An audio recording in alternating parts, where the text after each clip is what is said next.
Welcome back. Very disappointing loss for the Giants. They dropped this one 31-18 to the Detroit Lions. The Giants were home, fall to 7-3. The Lions win their third in a row. They're back to 4-6. Good for them. Both teams have quick turnarounds. They play on Thursday, Thanksgiving. So this was a game where, I was more concerned about this one as compared to last week. I would think we all can agree that the Lions are a better football team than the Houston Texans. But the Lions, they can score points, and the Giants offense, for the most part, they've been decent this year. They put up points, somewhere between 20 and 30 most weeks, so the Giants offense has not been putrid, but they're also not an offense that can really keep up with one of the higher end offenses in football. And with the Giants getting so many injuries today, two cornerbacks, Fabian Moreau, Adoree Jackson, we'll talk about those guys later, and the Lions scoring 31 points, which was in conjunction with the Giants turning the ball over 3 times. It was pretty much impossible to win this game based on how the Giants played. So we'll get into it. We'll touch on the offense, defense, and plenty of injuries, which is the very unfortunate part, especially with a game coming up in 5 days here. So hope you guys enjoy. Leave a like, and let's get into it. I guess we might as well start with the injuries because it's just such a long list. So Adoree Jackson left with the knee injury, Fabian Moreau, ribs injury, John Feliciano left with a neck injury, same for Tyree Phillips, who was filling in for Evan Neal, who's already hurt. And Wan'Dale Robinson had a knee injury, and he was having his best game in the NFL. So that was definitely an unfortunate timing for him. And based on, I saw one of those, fantasy doctor accounts, which sometimes they're reliable, sometimes they're not. They said it looked like a season-ending injury. So, of course, we'll find out tomorrow, but that would really suck if that was the case. And Wan'Dale's one of those guys who, he was a second-round pick this year, so, of course, we're excited for him, but just also a necessity right now because the Giants don't really have many great wide receiver options. For Adoree Jackson, he apparently is out for 3 to 5 weeks. That, of course, can be a 4-game IR stint if they think it's that bad. And that one sucks because it happened on a punt return. And of course, we tried that with Richie James. He had the 2 fumbles in Seattle. He got pulled from that job and they gave it to Adoree Jackson. But Jackson's been a guy who definitely has had durability issues in the past with the Tennessee Titans mostly. But to put a guy back on punt return, it is dangerous. You have guys, gunners coming at you, running full speed, and they sometimes have really bad hits. And that was a case right there for Adoree Jackson. He caught a punt, he got hit pretty quickly, and just went down awkwardly, and you can tell right away that he was hurt. And I didn't know how bad it was, but they went right to commercial break, and he was still laying on the ground. So I'm like, oh my gosh, that's not good because with McKinney already out, who's the best guy in the secondary, and then you have the second best guy, Adoree Jackson, also out, the Giants will now be without those guys for the next 2-3 games at least, and they're playing some better opponents here. The Dallas Cowboys on Thursday get the Giants secondary without 2 of their best players in the secondary, and if you want to include James Bradbury, who was on the roster at one point, that's 3 of those guys. It's a very unfortunate injury and just one of those guys that you cannot afford to lose this year. I always said coming into the year, the most important guy to the Giants defense this year because of the lack of depth at that cornerback position is probably Adoree Jackson, who has had a really good year so far this year. So it's a shame to see that, and I feel like it was kind of avoidable because it happened on punt return. If it happened playing defense, stuff happens. It is what it is, but it was avoidable since it happened on punt return, so that really sucks. And for Wan'Dale Robinson, I'm sure we'll find out tomorrow. We'll find out about the rest of these guys tomorrow, but even Fabian Moreau, another guy that you don't want to lose. And the Giants, once again, they play Thursday, not much time to heal up. If it's a bad ribs injury, I don't know if he's going to be out for that game as well. So the Giants might go into Dallas down to their 3rd and 4th string cornerbacks, might see some Rodarius Williams against CeeDee Lamb or something, which would be just terrible. Anyway, let's get to the offense as we always do. So Daniel Jones, 44 pass attempts, a season high, 345 yards, also a season high, had the touchdown to Richie James of all people, and the 2 interceptions, which of course were killers. Aiden Hutchinson made an unbelievable play on one of those, and the other one was just kind of a pass that sailed on Jones. Not to make an excuse, but I know the wind was definitely a factor today. We saw that with Graham Gano, missed a couple extra points. But I think Daniel Jones, we saw maybe a handful of plays where it was like, wow, that was really good. And then we saw, those 2 passes were terrible. I think Jones, outside of those 2 passes, didn't have that bad of a game. So it's a shame they resulted in turnovers, but I'm a person that always advocates for Daniel Jones to be aggressive. So I'm not going to hop on here and kill the guy for 2 interceptions. Yes, one of them was really bad. I think the other one, Hutchinson, just made a great play, so it is what it is. But Jones, looking at his next-gen stats, passing chart, he had one pass over 30 yards, which I think coming into the year, he may have had only like 2 or 3, so that's encouraging. He had another one, let's call it 2, 3, 4, 5 passes over 20 yards. So Jones was definitely pushing the ball down the field more. There were some deep crossing routes, and that's all I want to see. It's just aggression. Like, this offense was so predictable, just giving the ball to Saquon Barkley over and over again, and it worked. I mean, we saw it last week against the Texans. It worked. Giving the ball to Saquon 35 times, it worked, but it's not always going to work. If you are relying on your running back to carry your offense in 2022, there's going to be times where defenses will stop the running back, and then you have to do something else. And this was a game where we'll go to Saquon Barkley now, where he was bottled up the entire day. 15 carries for 22 yards. Saquon Barkley was given no holes whatsoever, and the Giants offense definitely struggled because of it. And that's not the Giants game. The Giants game is to run the ball and pass the ball an equal amount. In this game, the Giants had 44 passing attempts and only 26 rushing attempts. That's not the type of game the Giants want to play. Now, of course, in this game, they got down 24-6 in the early third quarter.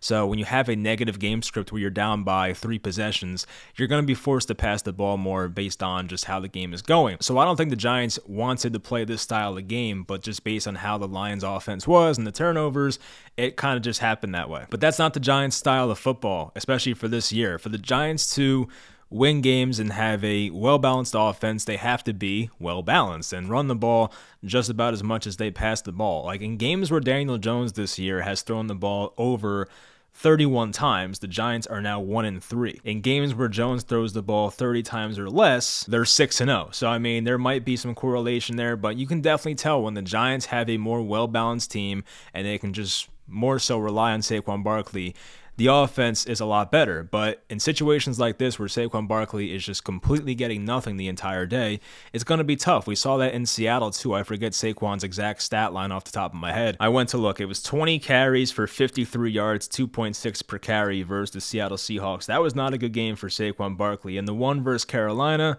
in week 2, the Giants won that game by 3 versus a bad Carolina team. He had 21 carries for 72 yards, 3.4 a carry. So, in Barkley's 2 worst games this year, which was the Seattle game and this one, the Giants are 0-2, and that's not a coincidence. This offense runs through Saquon Barkley. He is their main guy, and really the offense goes through him this year. So it sucked to see that. Also sucked to see Wan'Dale get hurt. He did have 100 yards in this game before leaving. He looked awesome. The Giants had a lot of plays just kind of drawn up for him, and he was taking advantage of it. So I know this Lions defense is not good, but still, to see Wan'Dale Robinson get 100 yards and then get hurt was like the most Giants thing ever. It was a weird play. It didn't happen on the field. It kind of happened on the sideline, the injury. He kind of got dragged down awkwardly, and I was thinking, like, that didn't look good. Maybe he'll be all right. But then, like, the way he just went down after, you can tell he was probably not returning for the rest of the day, and it could be even longer than that. Darius Slayton did have a drop or two, which, of course, that comes with the territory with him. But 5 catches, 86 yards. I would say overall he had a pretty good day. Giants had 3 turnovers today. Jordan Ronan tweeted that the Giants had 8 turnovers the entire season coming into today, so having 3 in one game.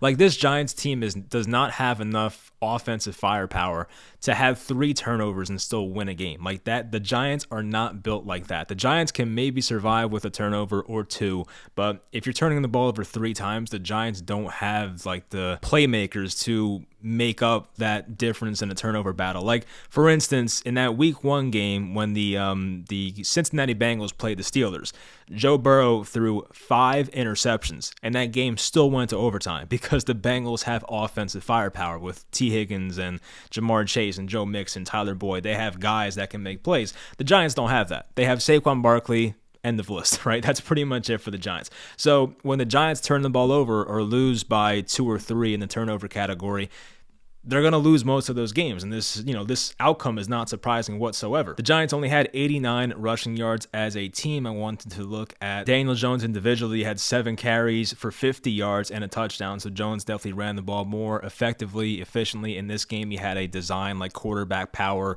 off the right tackle for a touchdown. That play worked out. The Giants had 8 penalties, resulting in 63 yards. So that area was not good as well. The Giants did run 10 more plays offensively, 73 to their 63, but but of course that really didn't result in the final outcome in a positive way for the Giants. Shane Lemieux on the first drive allowed a sack, and we know that Shane Lemieux, back from his rookie year, the last time we saw him play a full season, he was good in run blocking, but just awful in pass protection. And on that first, third down passing play, he got cooked, and Daniel Jones went down pretty quickly. So Tyree Phillips, John Feliciano, they got hurt. We saw Nick Gates come in the game, and that was great to see. I think Nick Gates did pretty well for the most part. We've seen some Twitter videos, Bobby Skinner posts some of those, and Nick Gates looked pretty good for the most part. So I think, as long as Feliciano's out for Thursday, I would think Nick Gates gets his first start since the injury, so that'd be great to see. The Giants defense, we talked about the Adoree Jackson injury on a punt return, which was just,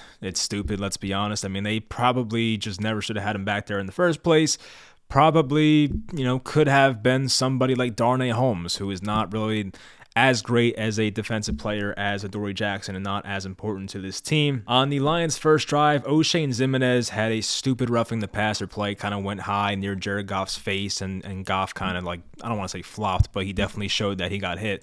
And that should have been a 3-and-out. The Lions' first drive should have been a 3-and-out, but the O'Shane Ximines penalty extended that drive, and that led to 3 points. At least it wasn't 7, but still, that drive should not have resulted in any points at all. Play action crossing routes were a huge thing for the Lions' offense. The Giants linebackers just can't cover. Micah McFadden is a rookie, a 5th or 6th round pick. I don't think he's ready yet, and you have Jalen Smith, who has been released by a couple teams for a reason. I think Jalen Smith's played pretty well for the most part. We're not seeing Tay Crowder as much these days, and it makes sense based on how they were playing. But the Giants just don't have enough talent at the linebacker position. So many times today, just Jared Goff rolled out to his right, crossing routes wide open. There was an Amon-Ra St. Brown play, crossing route wide open.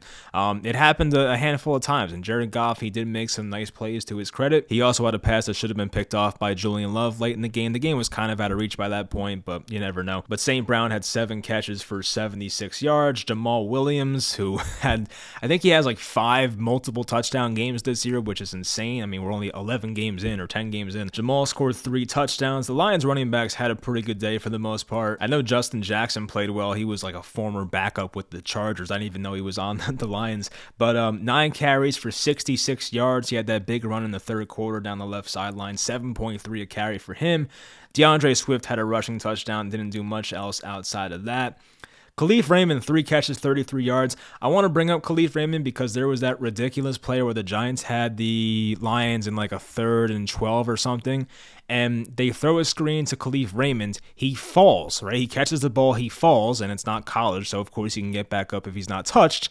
And when he fell, you're thinking as a Giants fan, nice, we're getting out, 3rd down, we're getting the ball back. Khalif Raymond has time to get up and still picks up the first down. I was like, how? How does that even happen? So things like that were frustrating. I'm going to go in my notes section because I do take notes during the games and talk about some things we missed. The Giants picked up a 4th and 1. I think Dable was pretty aggressive in this game for the most part, especially later when the game was getting out of reach. I definitely like an aggressive coach in those situations, but they had a 4th and 1 near midfield. It was probably the first quarter, maybe early second quarter. They ran one of those, an end-around handoff to Matt Breida on a 4th and 1. He picked it up. Those plays always make me nervous because sometimes defensive ends just blow up those plays. The first Jones interception, it happened when the Giants were up 6-3. Of course, that sucked to see. When Jones had the second interception, the Giants went for it on 4th and 5. And I think, based on what I saw from the broadcast view, it seemed like Jones went to the right guy. He just missed the throw, plain and simple. So if he threw that ball lower, it could have been a first down conversion. Sometimes the ball gets away from you. There was a play with Cordell Flott, might have been in the third quarter, where he quote-unquote dropped an interception. I don't think it was that bad. He was protecting a crossing route going one way, and the ball was going to the other receiver going the other way. So it was a tough play, and it kind of was a throw behind him. It got kind of on his right arm, so maybe he could have caught it, but I don't want to call it a dropped interception. Graham Gano missed the 2 extra points, and the punter, Jamie Gilliam, has looked terrible. I get this is a game where there was a lot of wind, and even Graham Gano didn't have his best day, but Gilliam has not looked good as a punter whatsoever. And I thought early on, hey, we might have found something here because he was doing a great job as the Giants punter, but recently, especially last week as well, he has not looked good. The Giants they didn't play their game today. As I said, the offense, when they're throwing the ball 44 times, especially with this, receiving core that we have, which is not very talented, and then Wandale getting hurt, it just makes it worse. I mean, we did see Kenny Golladay make some type of contribution today. He caught like a 19-yard pass early in the game, and I don't think Golladay played the first 2 or 3 drives. Like, he didn't make his first appearance until like the early second quarter. So Golladay may have got benched just for how he played last week with that terrible drop. There was the Isaiah Hodgins fumble later in the game. I think the Giants were already down like 18 points, so it wasn't like it was the worst possible case, but he did fumble on the Giants side of the field like right before the 50s. So, yeah, not a good look. He caught a pass and somebody knocked it out and he didn't recover. Like, they were questioning whether it was a completed pass or not, but it was. And even Lawrence Cager, he dropped a two-point conversion late in the game. I think it was after Breda scored that touchdown, and they ran a play action. He was wide open, and Jones gave him a good ball, and he dropped it. So as a Giants fan, I'm absolutely concerned about this because this was a time where they could have won 8-2, and when you go 8-2, I think I saw the Entertainer actually posted on Twitter. I think teams that go 8-2, they make the playoffs like 96% of the time. So obviously, 7-3 is really good. Coming into the year, we were supposed to win 7 games all year. So being 7-3, 10 games in is fantastic. But this was a game where the Giants were favored. They were home. The Lions have a very beatable team. I know the Giants were very injured in this game, but this is one that I really wanted to take because now the Giants have, I would say, a stretch of about 5 tough games in a row. And you can quite honestly argue that the rest of the season is a tough schedule. The easiest games I think the Giants have from here on out are in 2 weeks, a home game versus Washington, who I think they won again today. Yeah, they beat the Texans, so not that impressive, but they beat the crap out of them. So a home game versus Washington, which you never know in division. And I would say the other easy game now would be the Colts, which is the January 1st, 2023 game, week 17. But even the Colts, they pretty much had the Eagles beat today. Like, the Colts are playing much better football. They just beat the Raiders 2 weeks ago now. They just lost by 1 point to the freaking Eagles today. So the Colts, in 5-6 games from now, we'll see what type of team they are, but they're definitely not a pushover anymore. The Giants spread for next week, by the way, they're a +8. So Dallas favored by 8 points. Dallas had a very, very impressive win today versus the 9-1, 8-1, whatever they were, the Minnesota Vikings at Minnesota. So they beat the crap out of them. Zeke had 2 touchdowns. Pollard had 2 touchdowns. The Cowboys looked dominant. They had like 7 sacks on Kirk Cousins. So I'm definitely concerned about this game on Thursday. I had, decent hopes that we can maybe steal that one. But at this point, it's hard to see the Giants going into Dallas with all these injuries and winning that game. It would be awesome, but I'm not really expecting it right now because I just don't think the Giants are in a place to even win with the talent they have on the field or lack thereof. Dallas seems to be playing very well recently. They did drop that one at Green Bay, but I think before that they won like 4 or 5 in a row. So the last month and a half, Dallas has been on fire. Their defense is playing great, and I just don't really trust the Giants' offensive line next week. So it is next week, but Thursday. So we'll see. But yeah, if the Giants, if they drop that Dallas game, you're down to 7-4. If you drop, one of those Washington games, you're down to, 5 losses. If you drop one of the Eagles games, you're down to 6 losses. If you drop the Vikings game, 7 losses. Colts game, 8 losses. Like, you're getting to a point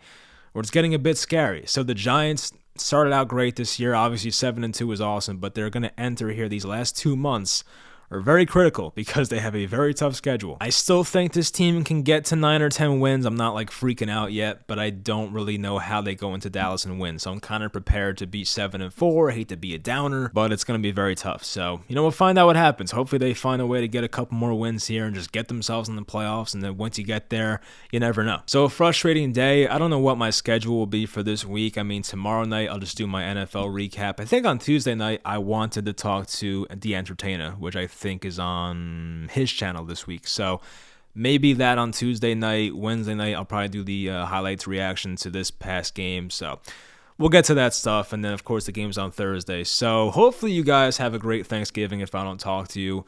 Of course, it sucks to lose this game. I really wanted this one to just pretty much secure a playoff spot. But, tough schedule coming up here. So the Giants have to get it done, get themselves a few more W's. Anyway, hopefully you guys enjoyed the video, and I will talk to you guys next time.